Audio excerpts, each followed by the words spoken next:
There comes a time in every narcissistic abusive relationship when they realize they're losing control of you. But what happens next is not random, it's predictable. But if you don't know it's happening, you can get sucked back in just like that.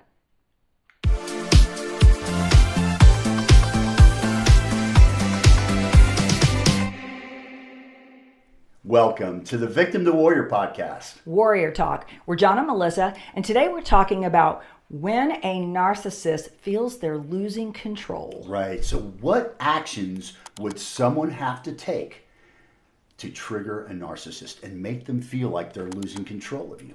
Well, I'll tell you, but you're also going to want to stay till the end because you're going to want the do's and don'ts if you're in this situation. So you've decided you want out, you've had enough, you know the relationship's not safe, you're struggling with what to do, but your personality changes because you've gone into survival and protection mode. So you emotionally detach. Right.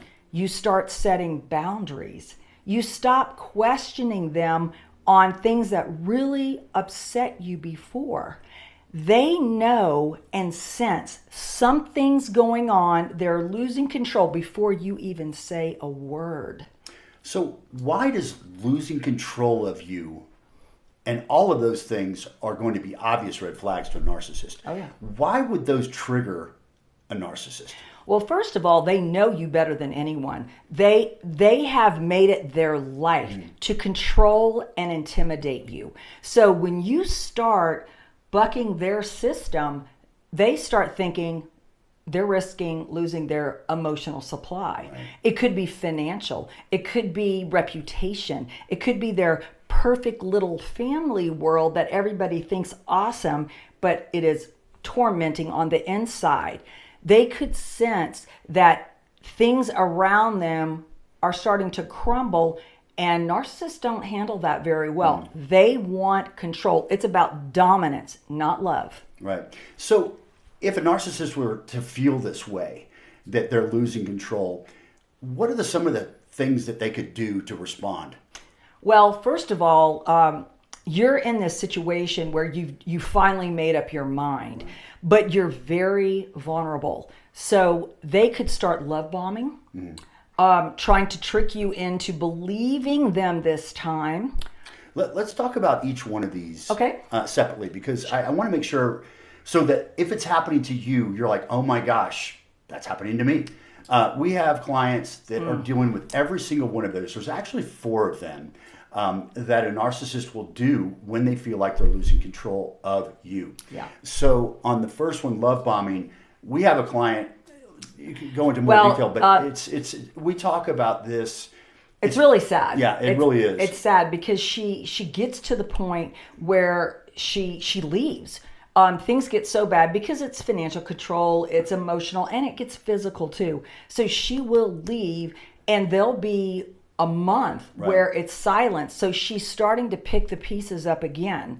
But then, lo and behold, the narcissist shows back up, remorseful, sorry, I'll never do it again. You know, it was the stress of the job and all these excuses. Well, there's been just enough time for her to miss the abuser and not enough time for her to recover from the abuse.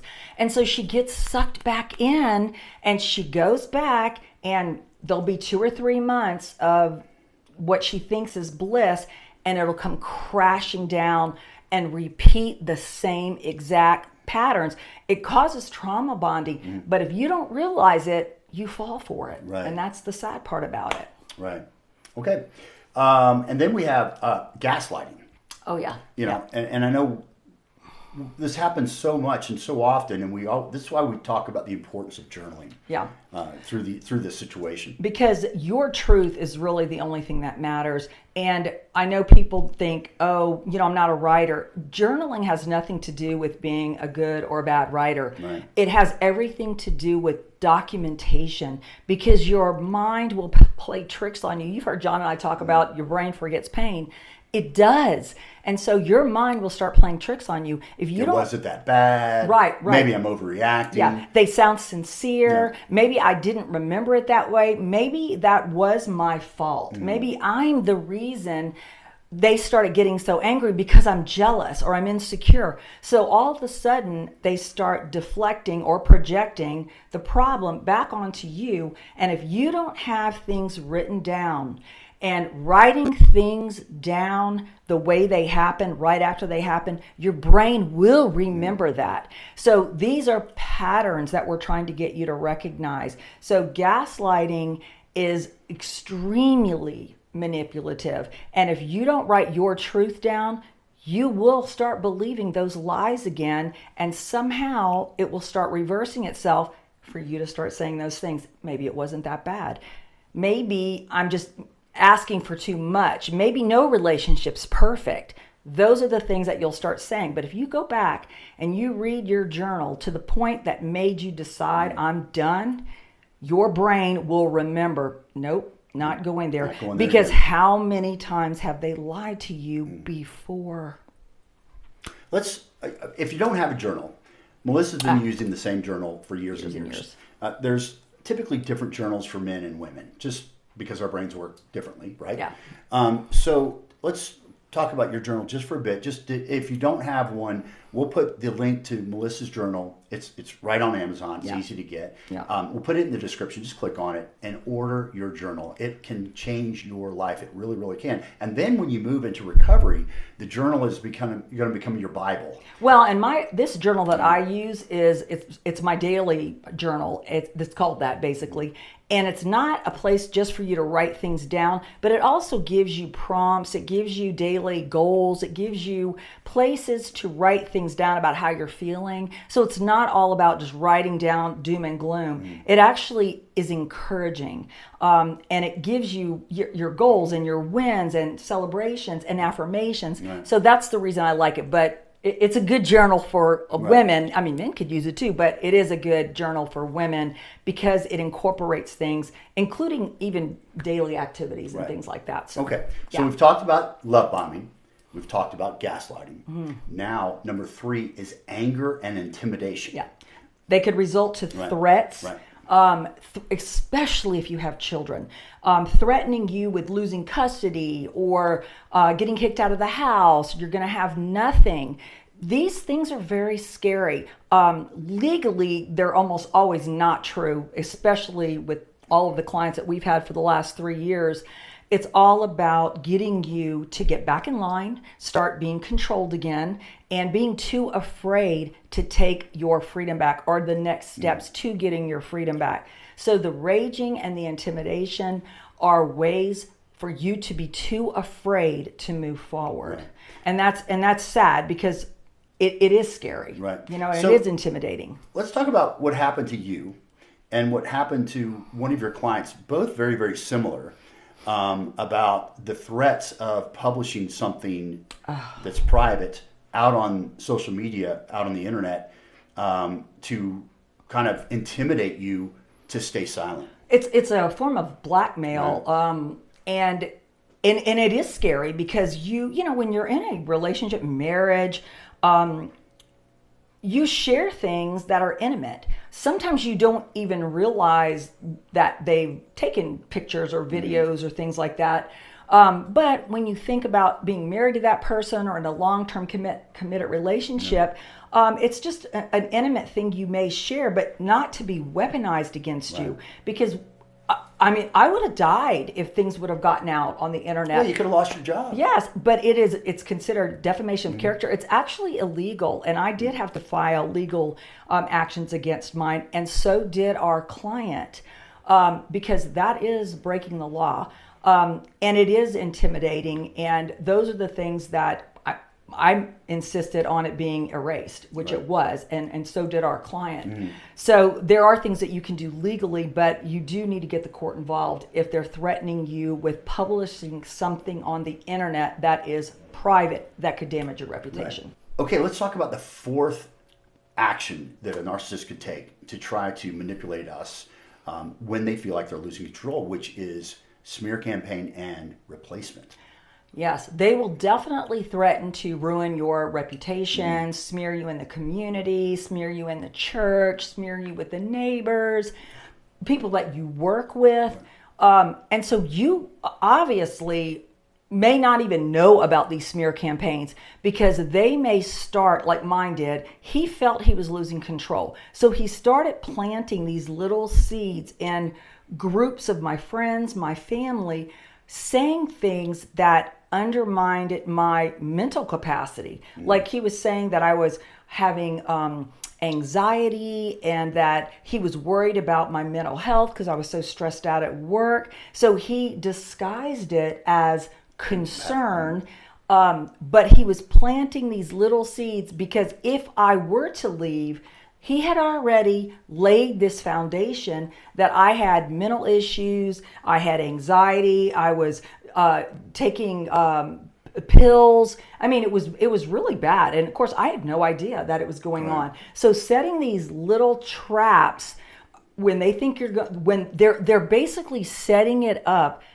If you do leave, so they have their story and their narrative of lies out there already. You don't even know it. It happened to you. I mean, she set that whole narrative when you said you thought that you made a mistake and I thought we should get a divorce.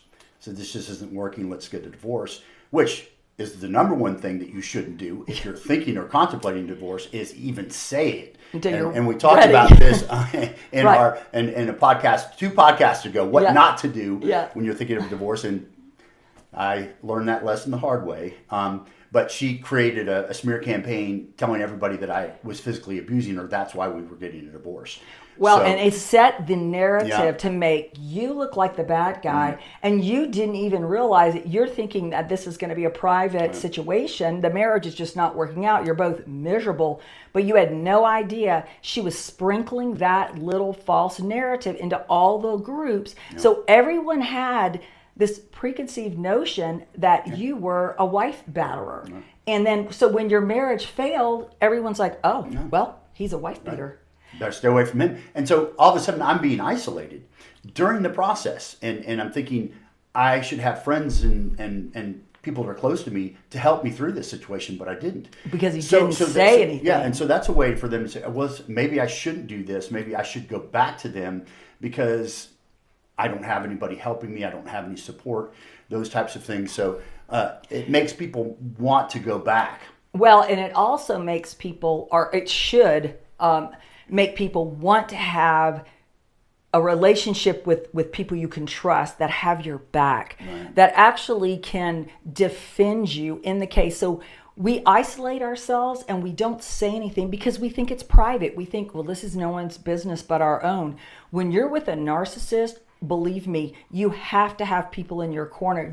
And we mean people that love you, that you trust, telling them what is going on. One, it'll make you feel better getting it off your chest, but two, they're your defenders because the smear campaigns will go on behind your back.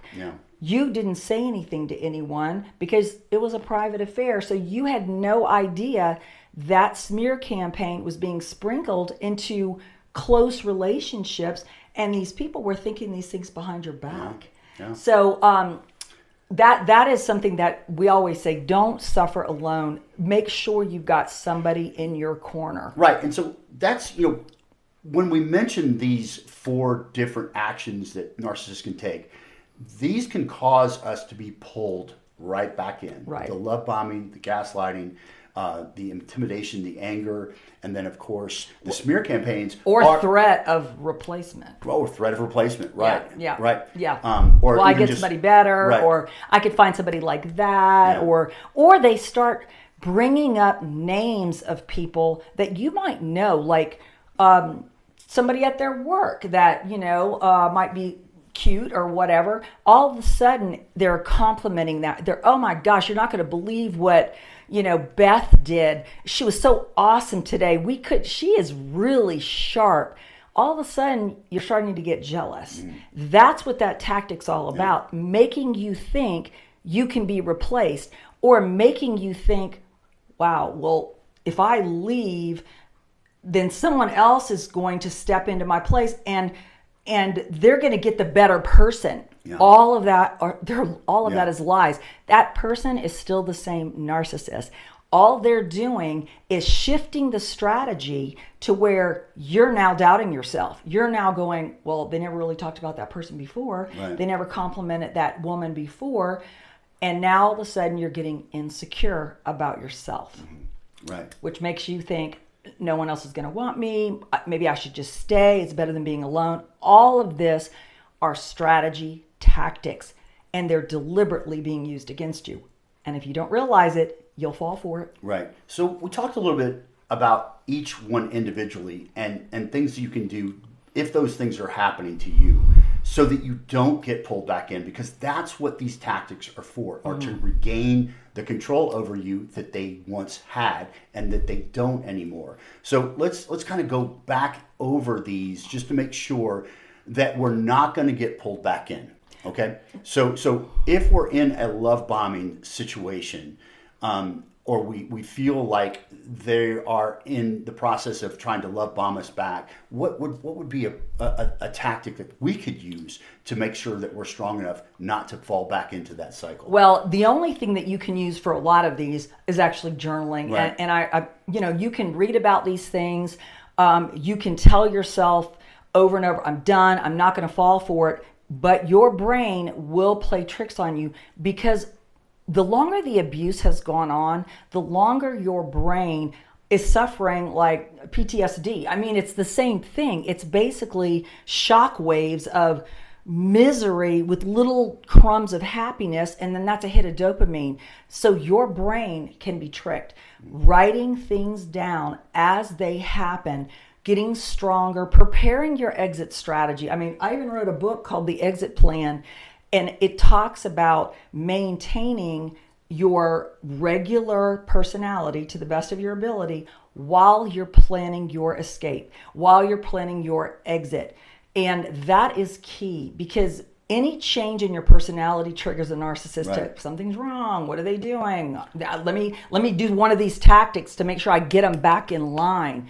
So maintaining the status quo while you're planning, one, is it won't set off the alarms with the narcissist, so they don't start these other tactics. Two, it helps you with action steps, staying focused, writing things down, planning each methodical step before you actually take action, so you are prepared. It gets you stronger, more confident. You can think with clarity, and writing things down, what led you to this decision, and going back to that, especially if they start doing things out of character, being nice, love bombing, trying to make you jealous, questioning you, intimidating you, accusing you. These are all tactics because they suspect something. Yeah. Go back to what you've written down. Pick up the phone and call your safety net person. Book a call Let's talk about those. Okay, so we've created a phenomenal support group, and that was the thing that helped me so much when I was going through this, was joining a support group. Like-minded people that understood what I was going through and could really coach me through it. So we've created a phenomenal group in our Facebook, on Facebook. Private. It's private. You can't reach it any other way but through the link. And then you have to answer some questions when you get there. We just want to vet everybody so that no one can enter that group without being vetted by us. Yeah. So please check that. I'm going to put the link in the description below for the private Facebook group. And then also, we talked about journaling. We talked about the support group. Booking a call with Melissa. That can empower you like you can't believe. So many people that come to her that are just bewildered, lost, don't know what to do. And then after an hour with Melissa, they have an action plan, strategy, and really feel like they're more in control. They feel heard too. And feel heard and can really go through it. And then again, Melissa's book, The Exit Plan, we'll put that link in the description as well, because you can kind of read through it and just really understand what the steps are. And steps always bring that anxiety level down. Well, you can write things down. It's a checklist, and it lets your brain realize, I can do this. Right. These are little baby steps that I can do to start planning this. And it's at your own pace. It's, unless you're your safety's at risk. Planning methodically helps mentally. It helps you be prepared, and it helps you fight the battle that you're most likely going to be in, especially if you're going through divorce and you have children, when you actually do file for divorce. But you're prepared, so you don't feel so bewildered. You don't feel like you have no control over anything, because that's what it feels like when you're in one of these abusive relationships, that you have no control of anything. This puts you back in control. So at the top of the podcast, we talked about, we're going to share some do's and don'ts with you on what to do if you're in this situation where you know that you can't move forward in this relationship any longer. You know this person's a narcissist. It's never going to get any better. It's only going to get worse. So what are the things that we need to do, and what are the things that we shouldn't do? Well, we talked a little bit about what we need to do, and that's remaining status quo. Don't change your personality. Don't change, and I know how hard that is, but don't do anything drastically different than you would normally do. If you get upset about them coming home late, get upset about it. If you question something, question it. Even if you no longer care, remaining status quo keeps them off of being on guard, and it lets you continue with your plan. Right. What not to do is don't tell them. Don't tell them. Don't tell them. Like John said, don't say, I'm leaving you, or I'm going to do, I made that. We both made that mistake. Made a mistake. Yeah. Big mistake. We don't want you to make the same mistake. Once you say it and you're not ready, you've literally started a war that you're not prepared to fight. And they fight dirty. They could do one of those 4 things that we talked about. You would fall for it because you're not mentally or physically or documenting, you're not prepared for that war. So making sure you're prepared before delivering that news is critical. It is critical. So do not give them your playbook and tell them your plans until you're ready, and don't change your behavior. Just it's status quo until you are ready to execute your plan. It is so much different. By then, you'll have your attorney. You'll have the documentation that you need. You will have a plan of action. Emergency funds, all of these things. Frozen your credit, all the things that we talk about. Yes. Yeah. So that's huge. If you have any questions, just put them in the comments, because we're always in the comment section. We'd love to hear from you. We'd love to hear, what have you tried? What are you thinking about? If any of these things have happened to you and how you dealt with them, also, or if you're struggling now, right? You or if you're struggling now, and how we can help you with that. Please check out all the links in the description, and please subscribe if you found this information valuable, which I hope you did, because both Melissa and I have gone through this, and we don't want you to either. Learn from our mistakes, right? So please subscribe to this channel and like the video. Right, and like the video. We greatly appreciate it. We'll be back next week with more information for you.